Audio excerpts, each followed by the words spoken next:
Ang nagawa ni Duterte ay napataas niya ang presyo ng lahat ng bilihin. Siya po ang may kasalanan kung bakit tumaas ang lahat ng bilihin sa buong Pilipinas. Bakit? Dahil bago naging presidente si Duterte, ang ating national budget ay nasa 2.5 trillion pesos lamang. Nung naging presidente siya at pag-alis niya nagbilang presidente sa kanyang termino, umabot na ng over 5 trillion pesos ang national budget. Hindi lang yon.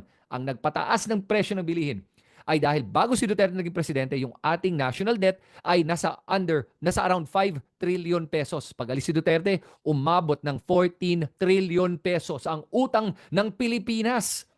Yan po, ang pag-uutang ng ganyang kalaki, ang rason kung bakit tumataas ang presyo ng lahat ng bilihin din sa Pilipinas. Siya po ang may kasalanan kaya naghihirap kayo ngayon at mahal na ang lahat ng bilihin.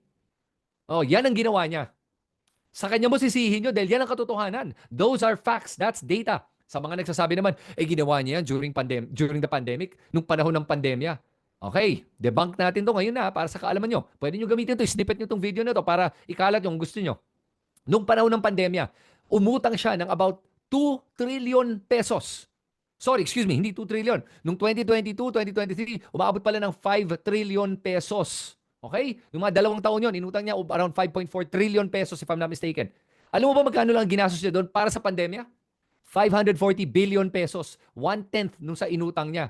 Oh, asa nagpunta yung ibang pera na yun na inutang niya? Ha? Kaya huwag tayong magbobolahan dito. Huwag na tayong maging mangmang. Yun ang sinasabi ko lang. Kaya pag may nagsasabi sa inyo na, maganda yung panahon during the time of Duterte, umutang siya para sa atin. Hindi, umutang siya para sa kanya at sa kanyang mga cronies. Okay? Na hindi man lang Pilipino. Lahat yan mga dayuhan. Huwag natin kakalimutan yon. Okay? So, malinaw